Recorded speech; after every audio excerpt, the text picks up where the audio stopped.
and he took Vibhuti Prasad. And almost for 1 year, Ramesh Babu was inquiring Venkatesan about Bhagwan, would also receive this Vibhuti Prasad from him. Soon after that, there was a new arrival in their family, a granddaughter to Ramesh Babu. But she was a premature baby. She was born after 6 months, only 6 months. So she had to be kept in an incubator for 3 more months. But then the child's parents, some of the family members began to live in the hospital with the child. And then our Ramesh Babu had developed faith in Bhagwan by then. He would take this Vibhuti Prasad every day to the hospital, and then he would try to put it on the child, but then those people around would not let him, those medical people. So he would insist and put it on top of the box, praying to Bhagwan. In those 3 months, everything developed, because in the incubator, any premature baby runs the risk of underdeveloped lungs, underdeveloped immunity system, and then even the skin. And the nervous system, they could all be underdeveloped, so that the body temperature had to be regulated well, and the required food must be given to the child. It was quite a care, and the child was growing. And every day, Ramesh Babu was taking Vibhuti from Yogi Ramsuratkumar Bhagwan, given by Venkatesan. And after 3 months, 37 weeks, the child had developed all these functions very well. It became a normal child, to the happiness of the parents and the doctors around. And of course, Ramesh Babu knew it was the magic of Bhagwan's Prasad. So his faith strengthened. And after that, he even came to the ashram, and for the sake of the child, he did Pada Puja also. And just before Venkatesan came to the breakfast hut, just 2 days before, he had a phone call from Ramesh Babu. This Ramesh Babu yoga master was teaching yoga according to Vedatri Maharishi. I believe in the yoga class, they would say that one should worship the formless Parabrahman, and the Guru worship, the idol worship, was not permitted. But then Ramesh Babu's faith was growing fast, and just 2 days before Venkatesan came to the ashram, when he received the call from Ramesh Babu, Venkatesan used what Vedadri Maharishi devotees would say, Bhalga Valamudan, a greeting to each other, meaning live well, wishing the well-being of the other person. So when he wished him that, Ramesh Babu said, Yogi Ramsuratkumar Jaya Guru Raya.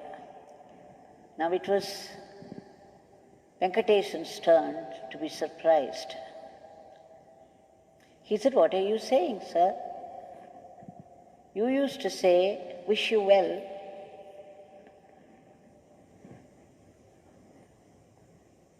And then this time it's changed. You have changed it to Yogi Ramsuratkumar Jai Guru Raya.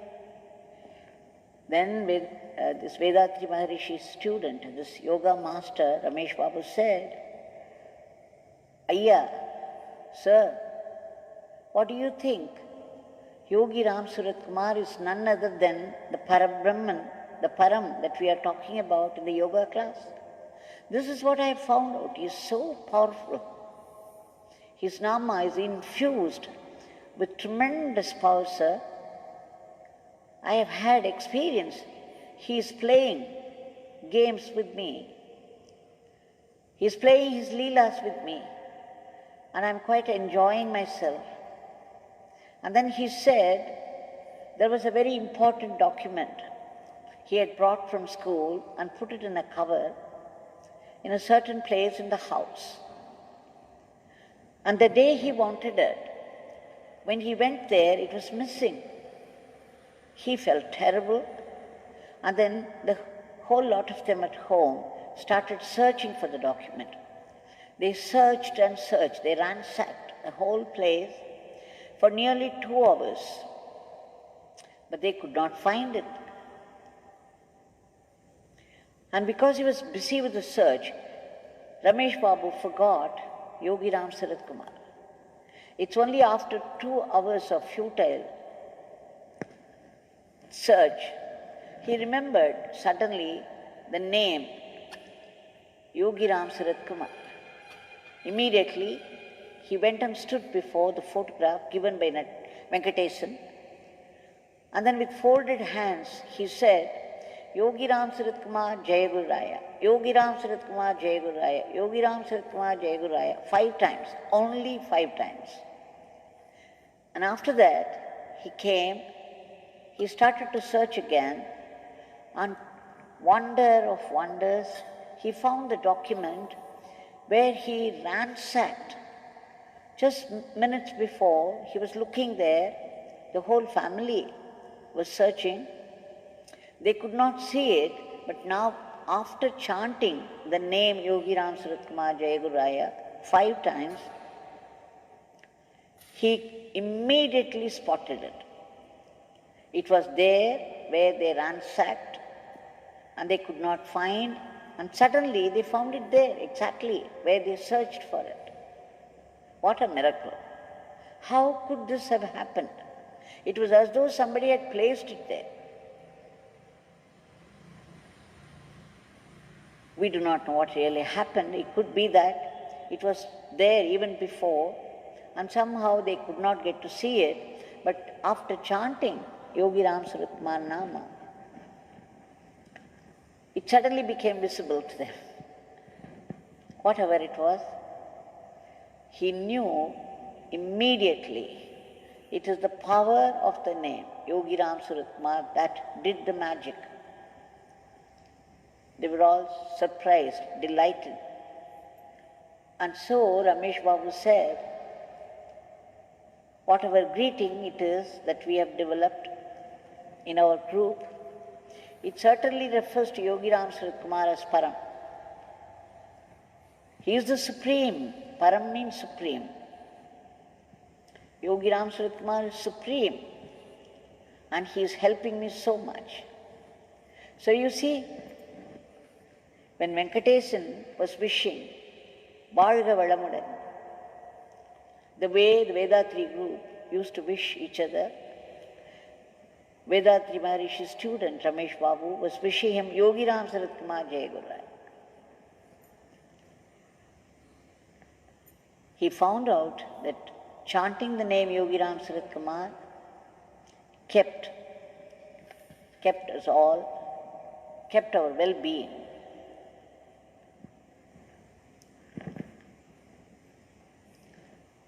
And Venkatesan, after that, he narrated another incident, very interesting.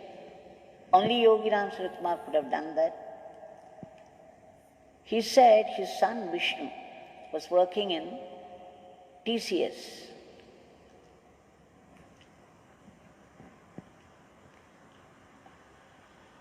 That is Tata Consultancies. And they were living at the time in Mogaper.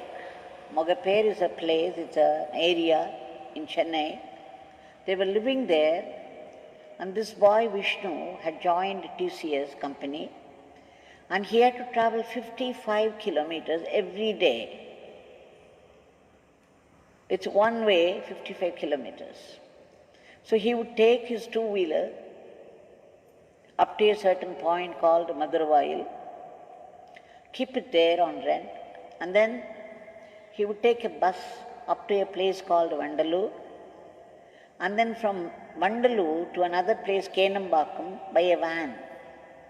And then from Kenambakam, he would take an auto rickshaw shared by people. It's called the shared auto in Chennai. So he would go by an auto, sharing it with so many people, up to the company.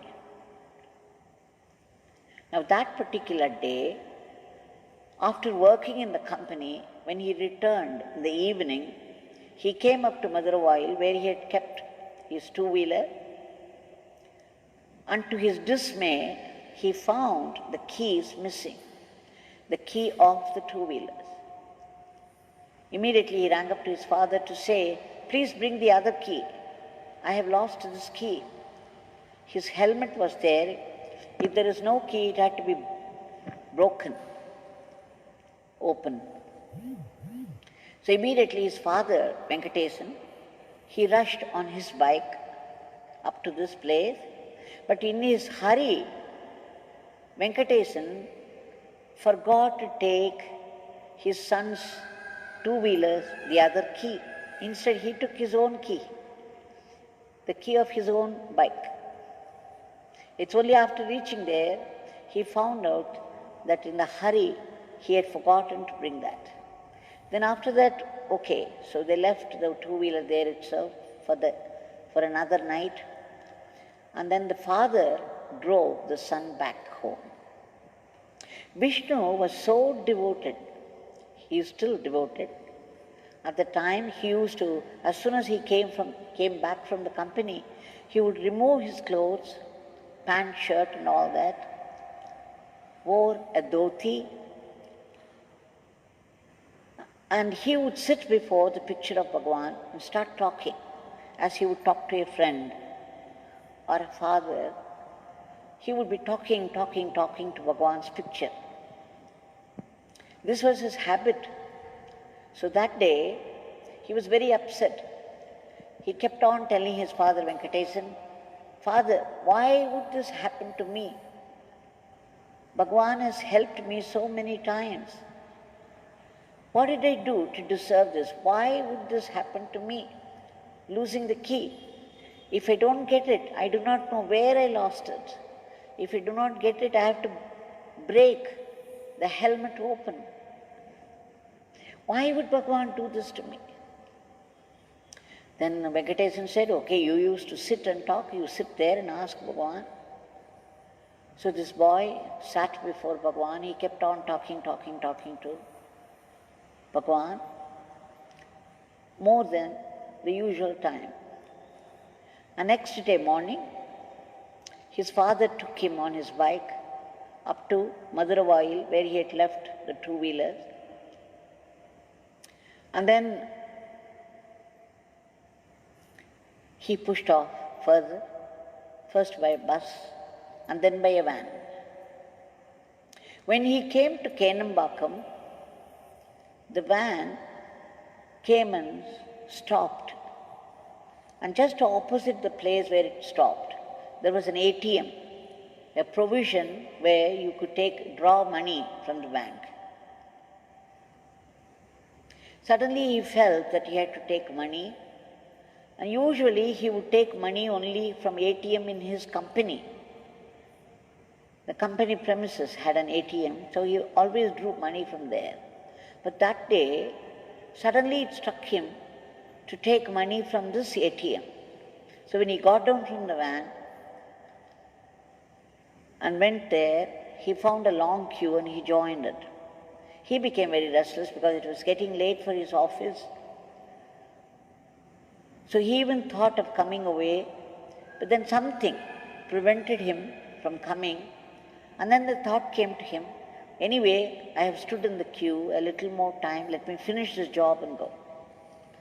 So he went inside, drew the money that he wanted, and when he came out, the two share autos which used to come, they had all left because it was late. But then suddenly one share auto appeared.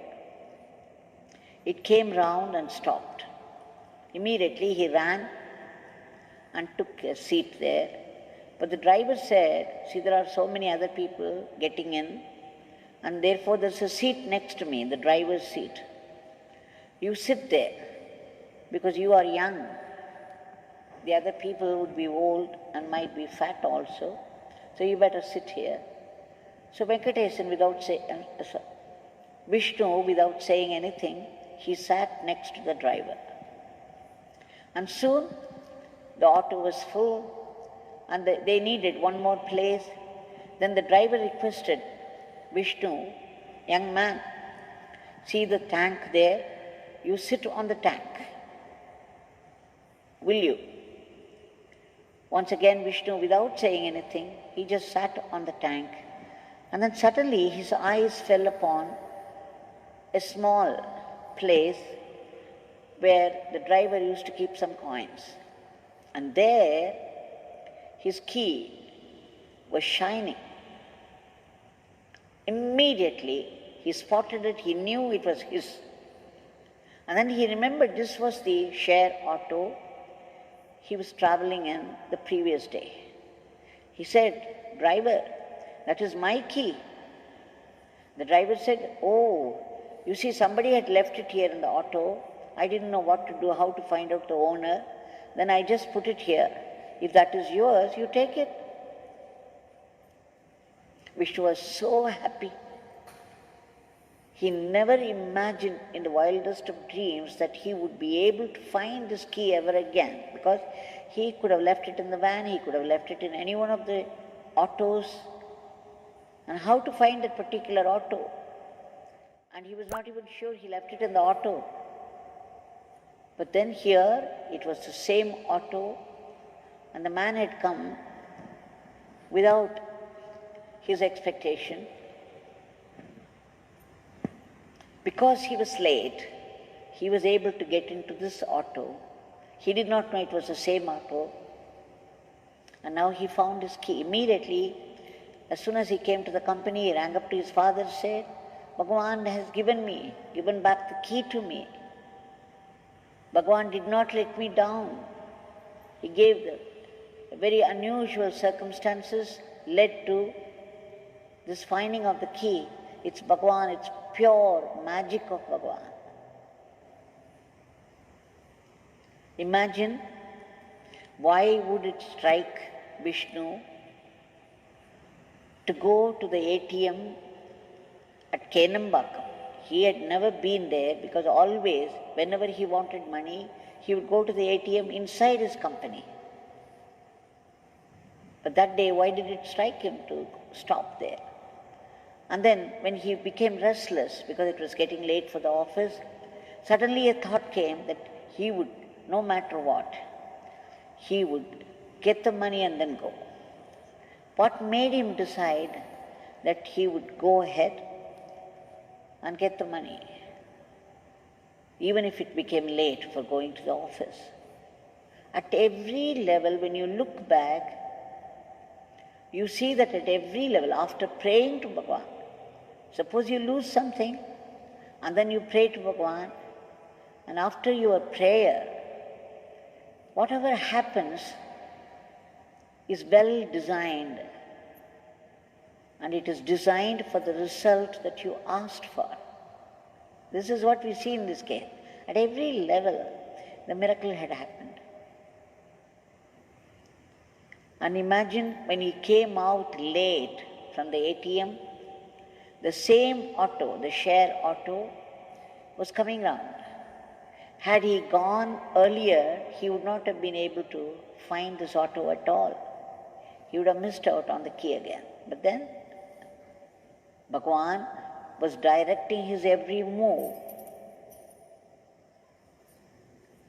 So the boy's faith paid him well,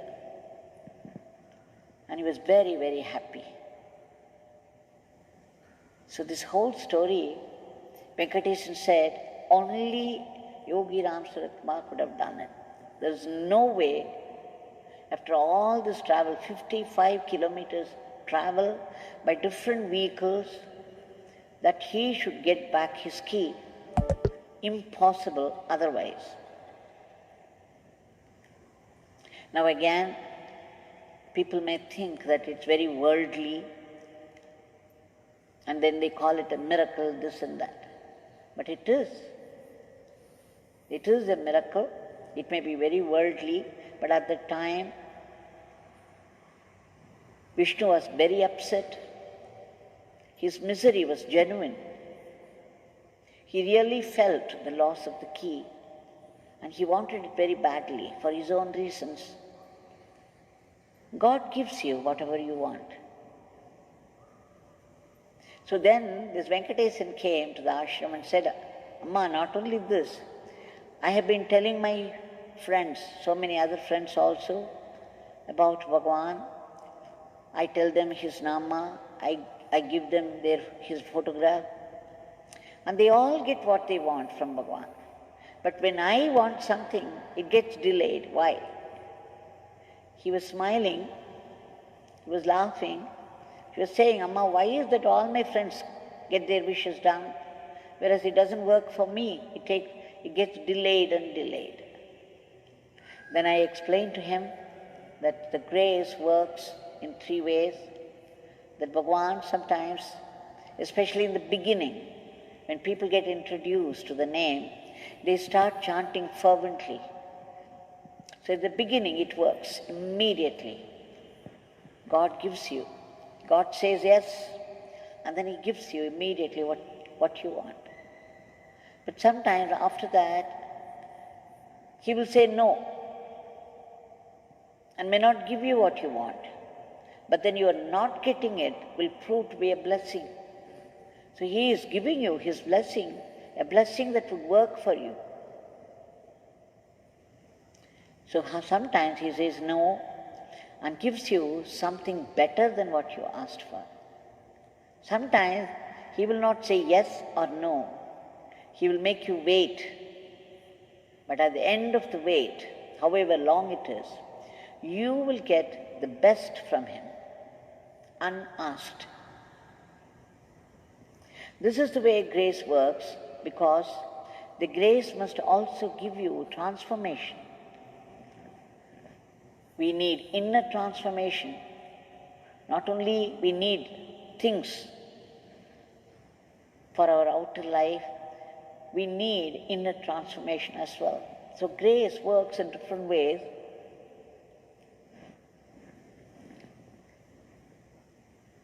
So sometimes things get delayed for us.